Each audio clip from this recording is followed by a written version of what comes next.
We begin with a developing story out of Mayflower. The Arkansas Department of Emergency Management saying an oil pipeline ruptures in Mayflower, and it says oil is leaking into Lake Conway. THV 11's Max Siegel live at the scene with the very latest breaking details. And Max, what can you tell us?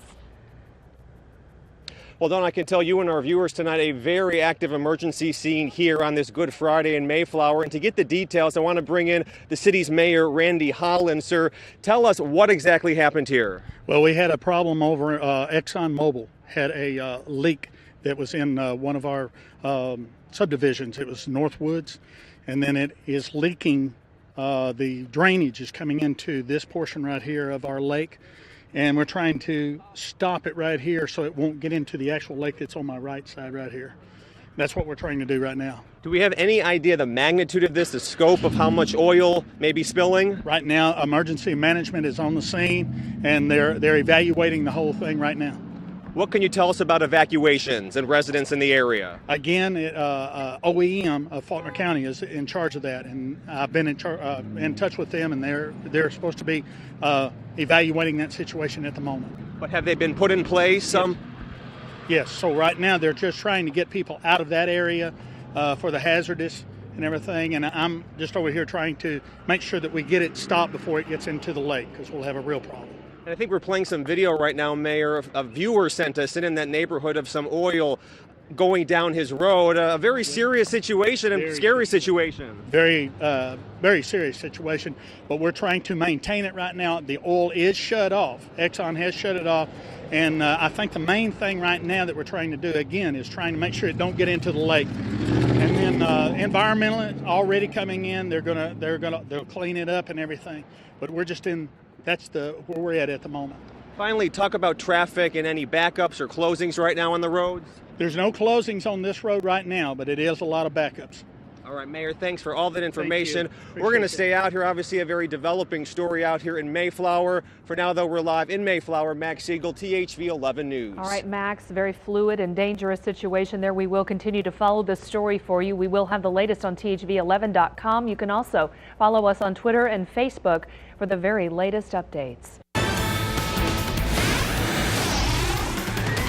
Tonight, full team coverage of the Mayflower oil spill that now is threatening air quality and wildlife. We have the very latest details. Crews are continuing cleanup efforts in central Arkansas after an ExxonMobil pipeline ruptured and spewed crude oil onto lawns and roadways late last week. Good evening. I'm Craig O'Neill.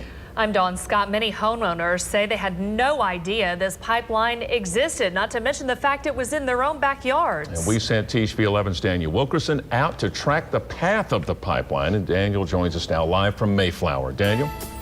Well, Craig and Don worry about their property values and even more so their health. Homeowners say they should have been warned about what was underground. Mike Oswald is worried about his mother. No, I didn't know there was one. This body of water sits directly behind the Oswald home. It was one of the features that drew them to the neighborhood. We like this area here, and it's just pretty nice. But after a oil crude pipeline ruptured Friday, Oswald says his mother began to experience headaches. The smell, the smell's really bad. Exxon reps took air samples from the Oswald home and say they will return later in the evening to take more. At night it's worse, I think, because they run these pumps at nighttime. Oswald is like many Arkansans who said they had no idea the pipeline existed. In fact, the pipeline starts in Illinois and ends at the Texas Gulf Coast. Its path cutting straight through the middle of the natural state. The crude oil enters the north and eastern part of the state in Randolph County. It travels through Lawrence, Independence, White, of course, Faulkner County, through Pulaski, the tip of Perry into Garland, Howard, Pike, and exits through Little River County. Officials with the Arkansas Geological Commission say most of the pipeline is buried underground, except for places where it crosses a body of water. They say, though there are published maps of the pipeline after 9/11, details of its location were somewhat suppressed, but say information on the whereabouts has loosened with time. On Monday, crews worked on the lake behind the Oswald home, removing crude oil. Not far from their home, Mayflower resident Christian Alexander feels residents should have been warned. I'm just thinking somebody don't get sick. Alexander says he knew nothing about the pipeline. Sure, before we buy the house, what is underground or what the house is on. Exxon officials came right out when Oswald called. He says he has nothing but good things to say about them. He said they've handled bigger spills in the past, and he has every reason to believe that they'll do right by them. And Friday's oil spill still leaves more questions than answers. Your news starts right now.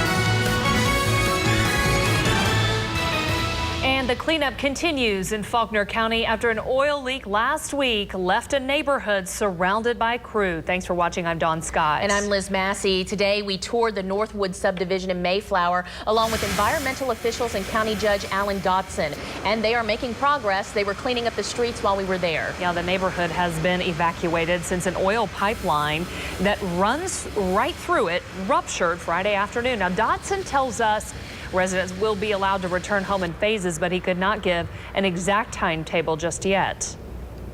And one thing I want to avoid doing is guessing wrong. I don't want to put a guess out there, tell people something and we blow a deadline. That's unfair to them. Okay? I understand that that's frustrating. Now, that pipeline owned by Exxon, there is a lot of talk about what kind of substance was leaked, possibly something toxic. But we've been assured it's a heavy crude out of Canada, and people outside the Northwoods neighborhood are not at risk. Not all air quality tests, though, are complete. Quite a few people in the neighborhood had no idea that the pipeline even existed. THV 11 began looking into questions about this pipeline and found it starts in Illinois and carries crude oil to the Texas Gulf Coast. THV 11's Daniel Wilkerson spent the day tracking the pipeline through Arkansas. He joins us live from Mayflower. What did you learn today, Daniel? Well, good evening to you, Don. I talked to homeowners who say they had no idea the pipeline existed, and it's been around since the 1940s. Now, we want to put up a couple of maps to kind of give you perspective to how this pipeline crosses the state. The crude oil enters the northern eastern part of the state in Randolph County. It travels through Lawrence, Independence, White, of course, here in Faulkner County, through Pulaski, the tip of Perry into Garland, Howard, Pike, and exits through Little River County. I'm told most of the pipeline is buried underground except for places where it crosses a body of water. Also, I talked to an official with the Arkansas Geological Commission who says though there are published maps of the pipeline, after 9/11, details of its location were suppressed for security reasons. But details on the location have loosened with time. That perhaps may be the reason many homeowners living close to the pipeline knew nothing about it. No, sir. No, sir. When I bought the house or whatever, nobody ever explained nothing about oil ridge or oil pipes or oil anything. Somebody should have, let us know when we're building the houses. Now, one of the neighbors I talked to says that he was told when he bought his home that it was a pipeline carrying natural gas.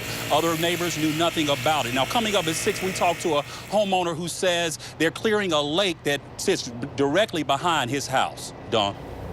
All right, Daniel Wilkerson, thank you. From how the spill happened to concerns about safety, still a lot of questions, and we will do our best to answer them for you. Betty Shelby posted on our Facebook page, if oil did not get into Lake Conway, why are there ducks and other wildlife covered in oil?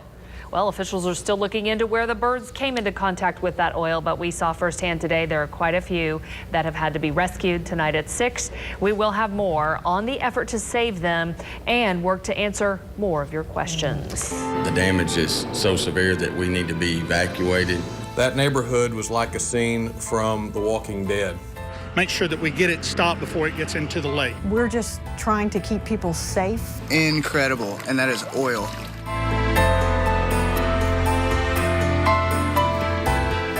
It's been 1 week today since an oil spill put a small town in Arkansas on the map. Good evening, I'm Liz Massey. And I'm Dawn Scott, and last week thousands of barrels of heavy tar-like oil spilled out of the Pegasus pipeline onto the streets of a neighborhood in Mayflower. Since then, all eyes have been on ExxonMobil and the company's efforts to clean up the spill. 2 years in a row, social media in Arkansas blows up this very time of year. April 2012 was the Bobby Petrino scandal. This year, the Mayflower ExxonMobil spill. And joining us now, Tim Whitley with the Social Innovation. Thanks so much for being here. Yeah, most definitely. And you have more on how this event unfolded online. Start from the very beginning. Well, at the very beginning, it started, of course, with a push notification from THV 11 telling everybody that this was happening in Mayflower. And there was, if everybody remembers correctly, I know it was a week ago, but there was photos that weren't being released because they were trying to keep the media out of that area. And so people, residents, and users of social media were taking their own photos and video of the scene. We know that that one video from Mr. Barnes has now 3 million views on that just one video. And there was another post from a resident that was dramatically affected that took a photo of her backyard and said, listen, I know the media can't come out here, but I've taken a photo, I've posted on my profile, and that one photo had about 300,000 shares on Facebook. So it went social real quick. Well, and we've seen the scene, the homes, and then we began to see the animals that were affected as well. All on social media is how so many people got their information. How big of an event on social media was this oil spill, Tim? Well, you are looking at some of the footage that we have here, the social media. There are, you know, the hashtag was AR oil spill. That's how people were following it locally. But now it's starting to transition into more of just a hashtag oil spill. And during the break, you and I were talking about oil spill because it's becoming a bigger picture, especially with the Keystone thing involved, with the Keystone pipeline. There was also, you're looking at right now, an Exxon Cares. That's actually a fake profile. That is a parody that somebody created that is now has about 700 followers, but it's basically making fun of Exxon's and the reaction to this. To it, yeah. How, though, has social media played in terms of getting information out to either the residents or people who need it the most? And we're seeing that a lot where I was on social media via Twitter and I was looking at residents actually tweeting back and forth and retweeting a lot of what THV 11 and the local media outlets were broadcasting because they were trying to also get out their word to their families and relatives how they were doing. But it was pretty amazing. Some of those residents now went from 30 followers on Twitter, to now 20,000 followers on Twitter, and that's what happens in today's evolution. So. Always fascinating. Tim Whitley with the Social Innovation. Thank you for your expertise tonight.